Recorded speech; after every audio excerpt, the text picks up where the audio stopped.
Shalom. First and foremost, I'd like to give all the honor, glory, and praise unto Yahweh, Bahashem, Yahweh Shai, Bahashem, Bahadash. Double honors and respect to the elders and to the apostles, the great millstone. Peace and blessing to all Akim that are preaching and teaching this word with 100% truth and sincerity.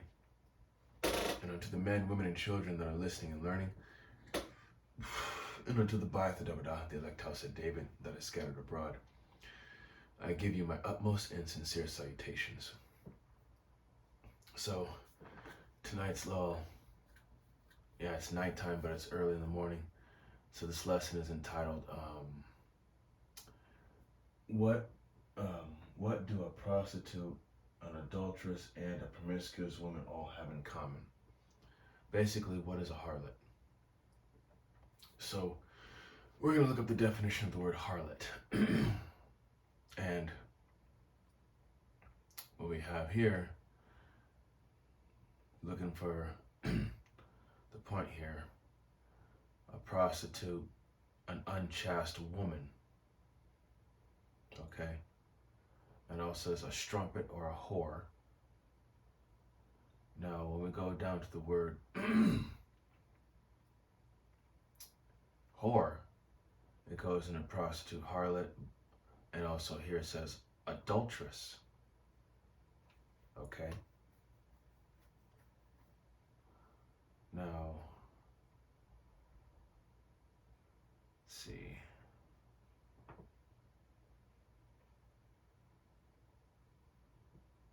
A general term of abuse for an unchaste or lewd woman without regard to money. So,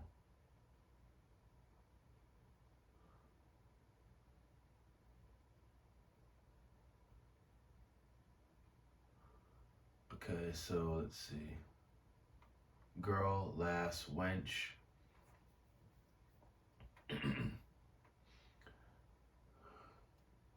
Okay, so we're going to go into the word promiscuous.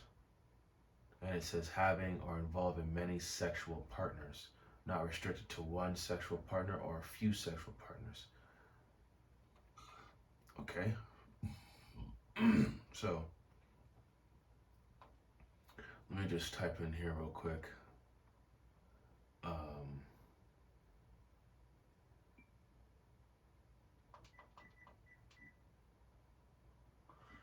I'm going to type in the word unchaste. All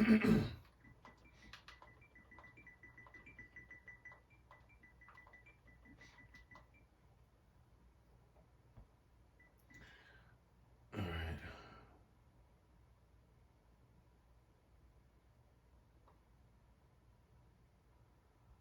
Okay, this thing is acting slow, but more to the point, promiscuous meaning having or involving many sexual partners. So, I'm going to go ahead and get into the scripts here because this thing is acting real slow. Starting to get on my nerves here. So unchaste, finally it starts to, finally this thing's starting to catch. So unchaste, not chaste, lacking in chastity. So,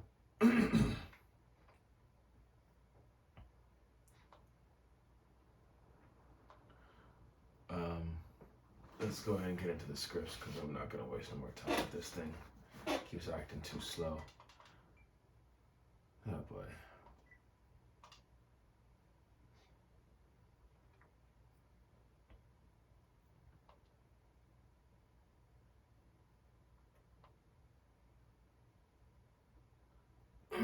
Slovakia.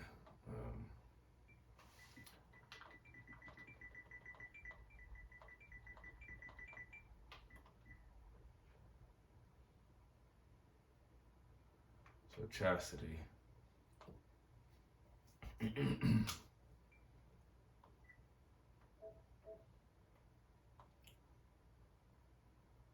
So chastity. Abstention from unlawful sexual intercourse, purity in conduct and intention, restraint in simplicity and design or expression, Okay, so we're going to go ahead and get started with these scripts. We're going to get the book of Romans.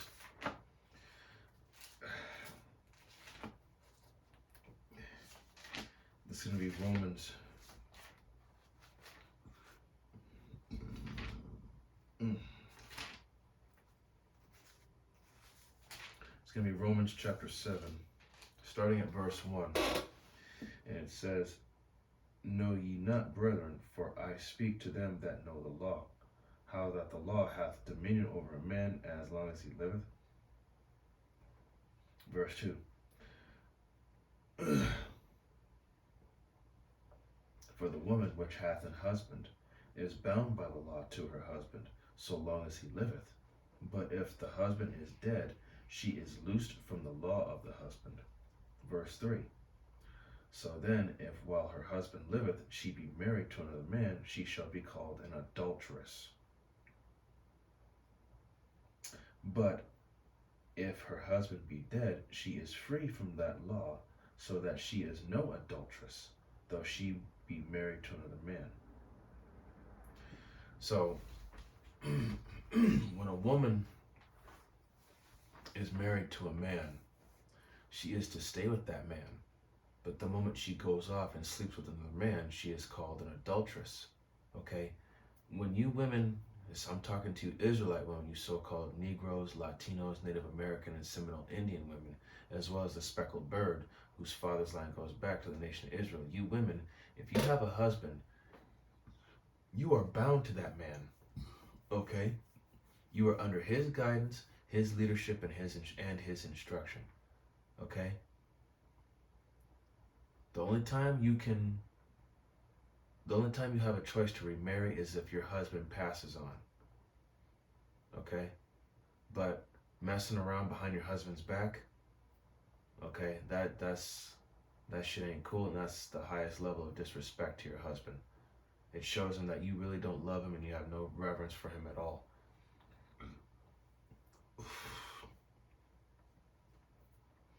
And you know, I'm gonna get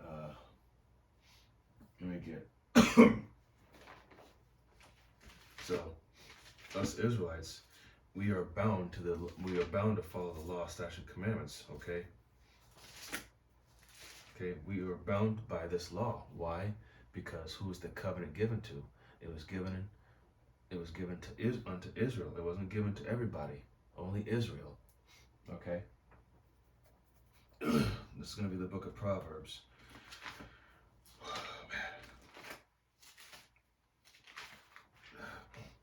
This is going to be Proverbs. Excuse me. Proverbs chapter 23, verse. Let's see. Proverbs chapter 23, verse 27. And it says, For an whore is a deep ditch, and a strange woman is a narrow pit. Okay?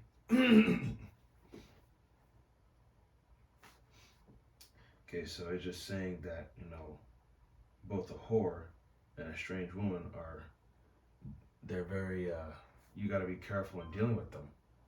Okay? Because they both could cause problems. Okay? They could both lead it to destruction if you don't deal with them wisely. Verse 28, she also lieth in wait as for a prey, and increaseth the transgressors among men. Okay? So you can't let... So ultimately these women, they can be a distraction to you and cause you to fall out of this truth. Okay? That's why you really have to, when it comes to dealing with these women, you got to deal wisely with them. Okay? You can't be, you know, you can't be careless with them, especially in this society.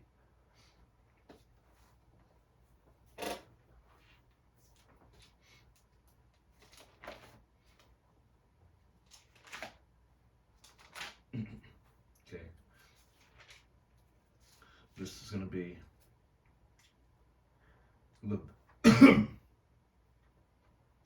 going to be the book of it's going to be the book of Leviticus, chapter 21, verse 9.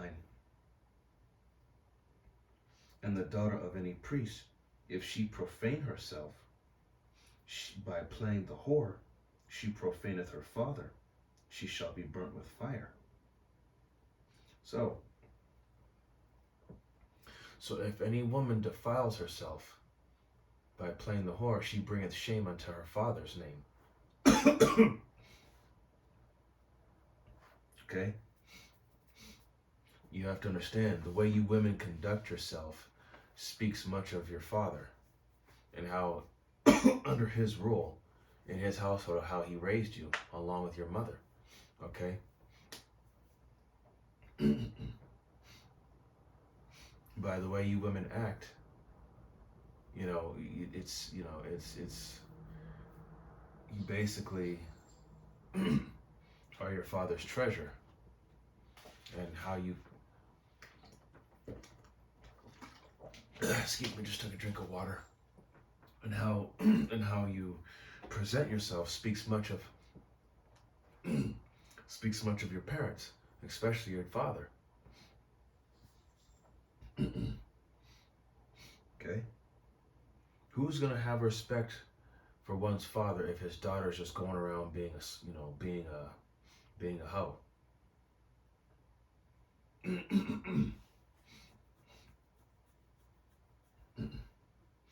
Okay. This is still going to be Leviticus, going to be chapter 20, verse 10. And it says, and the man that committeth adultery with another man's wife, even he that committeth adultery with his neighbor's wife, the adulterer and the adulteress, shall surely be put to death. Okay? So it is a death sentence for a woman to go behind her husband's back and sleep with another man. Okay? Because in doing so, she's going to get both herself and that man in trouble. Her side dude. Okay?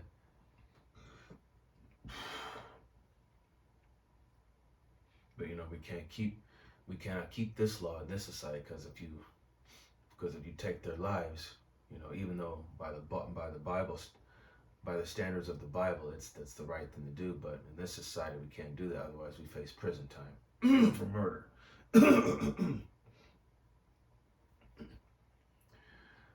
But we live in a society where these women pretty much can do what they want, because they've been given those privileges and rights.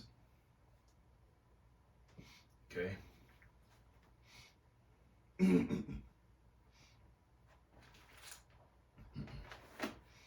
Okay, this is going to be Sirach. This is going to be chapter 26.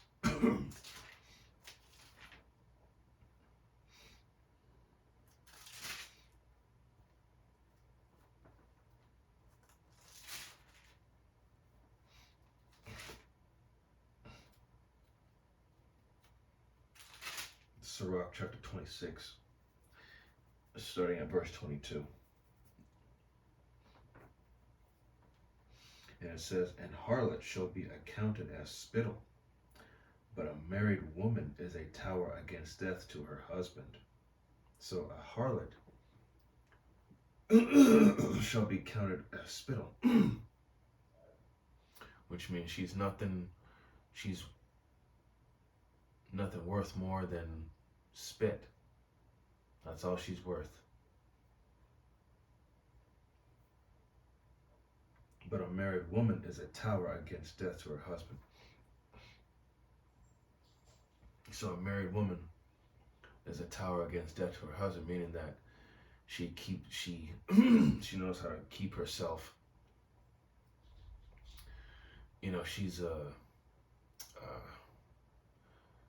She's basically, a man's comfort, convenience, and support. And that's what a woman's role is supposed to be. You're supposed to be a man's helpmeet, okay? You are his companion, okay? You're there to be a pillar of rest unto your husband, not a pillar of stress. Okay? You're there to serve your husband and follow him and listen to his instruction. And the only one who gets to have the cookie is your husband, no other man. Okay? Now, verse 23. A wicked woman is given as a portion to a wicked man, but a godly woman is given to him that feareth the Lord. So a wicked woman is given as a portion to a wicked man. So basically, a wicked woman deserves a wicked man and vice versa. But a godly woman, a woman that is disciplined, conservative, and humble, and is not no damn floozy out here, she's given to him that feareth the Lord. Okay? Now 24. A dishonest woman contemneth shame, but an honest woman will reverence her husband. So a dishonest woman will bring shame and stress unto her husband, while an honest woman will reverence her husband. And reverence is another word for respect and also fear. A woman that's in her right mind will respect as well as fear her husband. Okay? She will know better not to overstep her boundaries when it comes to her husband. Okay? She will know to follow the rules that her husband has set within the household. And if she can't respect those rules, then hey, the man says, okay, fine. You know what? There's the door. I don't need you. And the pride of you women,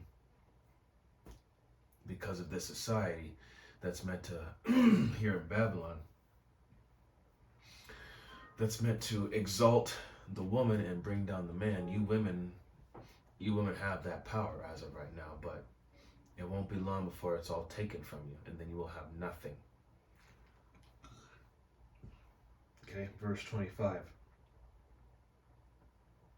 A shameless woman shall be counted as a dog, but she that is shamefaced will fear the Lord. So a woman that's shameless will be counted as a dog. So even the Bible calls you hoes bitches, in which you are. You women that have no shame, you're nothing but bitches. Dogs. Beasts. Given unto your own lust. And that's the problem with you women nowadays. You think it's such a powerful and wonderful thing that you have such a high body count, when no, it's actually the opposite. It's disgusting.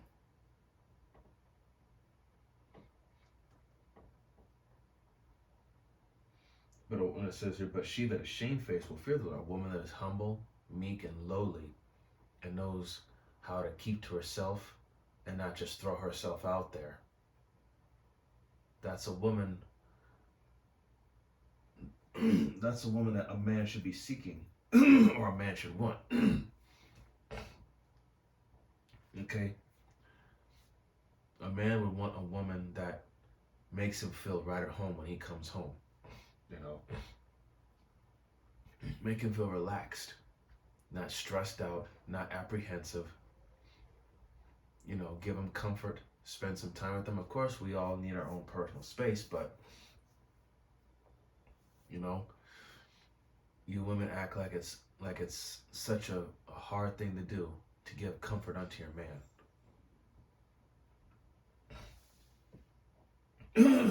Okay, so verse 26. A woman that honoreth her husband shall be judged wise of all. But she that dishonoreth him in her pride shall be counted ungodly of all.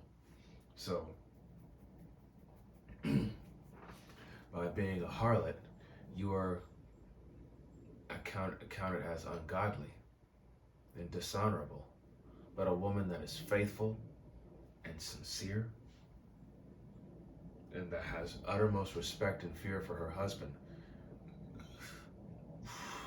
That's a woman that is judged wise of all, because she knows better. She knows her place, she knows her role, and she does her role.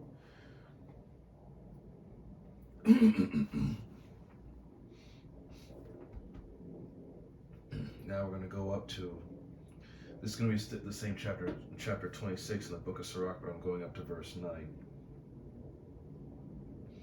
And it says, the whoredom of a woman may be known in her haughty looks and eyelids. Haughty meaning prideful. Okay, she's got that high-minded visage. You know, she's got that look of pride, like she's better than everybody else, like everyone else is beneath her.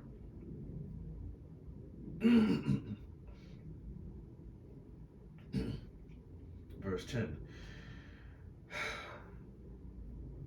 If thy daughter be shameless, keep her in straitly, lest she abuse herself through overmuch liberty. So, you know, if your daughter happens to be promiscuous or rebellious in any way, shape, or form, you know, you want to try and refrain her from that. Because, you know, that, like I said, a woman's conduct, you know, speaks a lot about her, not just, I mean, whether it be a wife, however her conduct is, it speaks much about her husband. And a daughter, however she behaves herself, it speaks much about her father. So,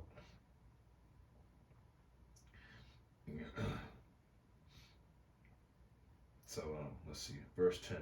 If thy daughter be shameless, keep her in straitly. You know, discipline her, lest she abuse herself through overmuch liberty. You know, and a lot of men, you know, if their daughter keeps, you know, embarrassing them, bringing shame, you know, the men will just disown them, saying, that's not my daughter. I don't know who she is. She doesn't live in this house. I don't know who she is. She's a stranger to me. Okay, verse 11. Watch over an impudent eye, and marvel not if she trespass against thee. So don't be surprised. Don't be surprised if they rebel against your order. You know, as the scripture said, a wise man foreseeth the evil, or a prudent man foreseeth the evil, and do all that he can to escape. Or, I botched up that scripture, but just roughly paraphrasing, a prudent man foreseeth the evil. In verse 12, she will open her mouth as a thirsty traveler, when he hath found a fountain, and drink of every water near her. By every hedge she will sit down, and open her quiver against every arrow. So, we all know what this scripture means. That these women, man, they just like to go crazy and ride every rod on the cock carousel that they can get, or whichever one they want. And, you know, when all hell breaks loose soon, reality is going to set in, and a lot of these women are going to get ran through by guys that they don't want. Guys that they've never seen or heard of or met before. And these women are going to learn real fast, whether they like it or not.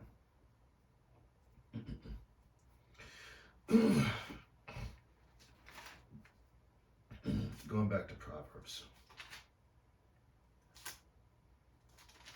Proverbs chapter 6.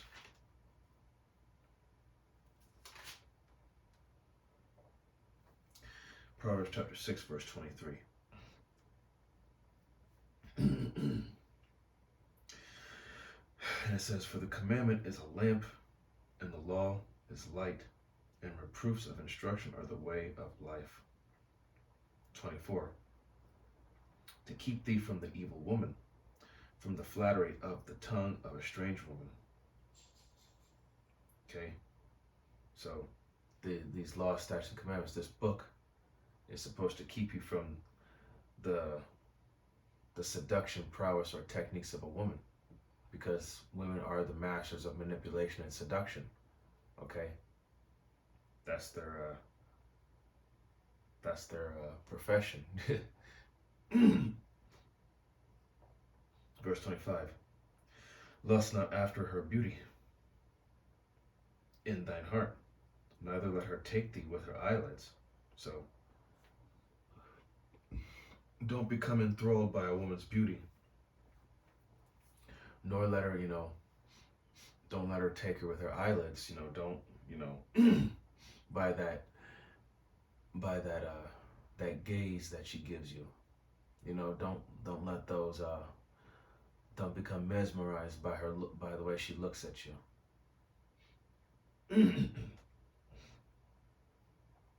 Or don't, just don't fall in love every time, whenever she bats her eyelashes at you. Verse 26. For by means of a whorish woman, a man is brought to a piece of bread, meaning he's brought to poverty, because these women will drain you of your wallet.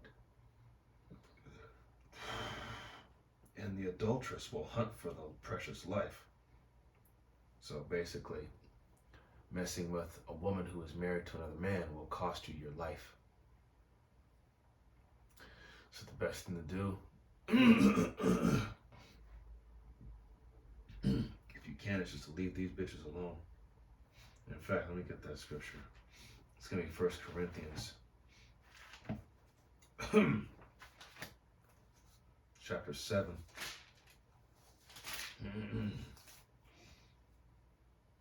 Chapter 7, 1 Corinthians chapter 7, verse 1. It says, Now consider the things whereof ye wrote unto me. It is good for a man not to touch a woman. Okay? In other words, leave these women alone. Okay? Especially these women nowadays, because in the times that we're in, these women are going to get more and more and more and more desperate. Okay? And I'm about to get the next scripture in a second, but yes, these women will get in order once all hell breaks loose. They will, but some of them that you have to be aware of, because you can't believe every head wrap, because a lot of them, they'll try to act all innocent and helpless for their own personal gain or ulterior motive, which could be a trap. So, you can't believe. So, the best thing to do is just ignore these women, because, when it comes to dealing with these women, especially here in Babylon, aka America, these women, they're always got, when it comes to bringing something to the table, there's always some of a Sally Sob drama bullshit story. 9 times out of 10, they're nothing but trouble.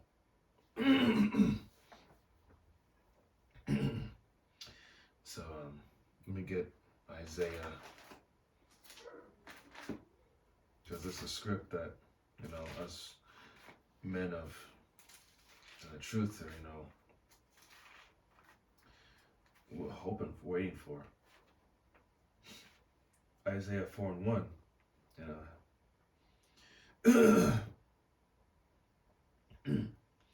and it says, and in that day 7 women shall take hold of one man, saying, We will eat our own bread and wear our own apparel, only let us be called by thy name to take away our reproach. So a lot of these women, once reality sets in, they're going to get real scared, and then their pride is going to be broken down, torn to shreds, and they're going to get in place. They're going to get in line, but like I said, you can't believe every one of them, because, some of them will have an ulterior motive to get what they want. But these women, in these last days, these women are going to become real desperate. But let me go back to the beginning script I had. Romans 7:1. Or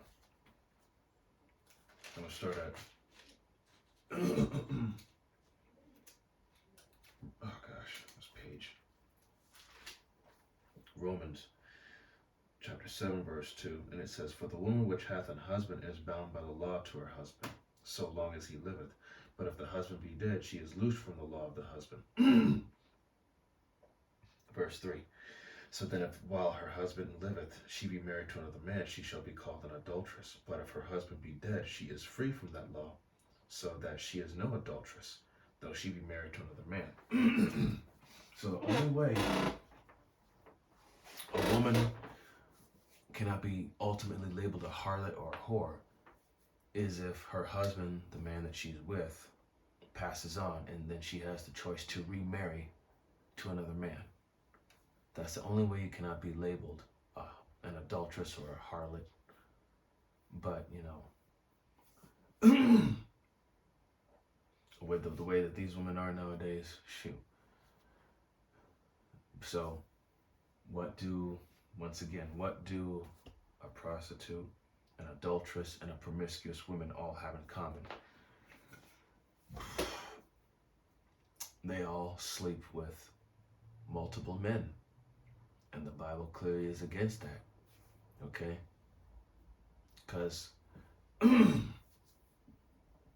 woman is supposed to only have one man in her life, not multiple. Okay? And with that, I hope that this lesson was edifying. All praises to Yahweh, Bahashem, Yahweh Shai, Bahashem, Rakakodash. Double honors and respect to the elders and to the apostle, the great millstone. Peace and blessing to all Akim that are preaching and teaching this word with 100% truth and sincerity. And unto the men, women, and children that are listening and learning. And unto the Bayat Davadah, the elect house of David that is scattered abroad, I give you my utmost and sincere salutations. See you on the next lesson, Lord willing. Kwam Yasharala, wa Bababal, Shalom, Barakatham.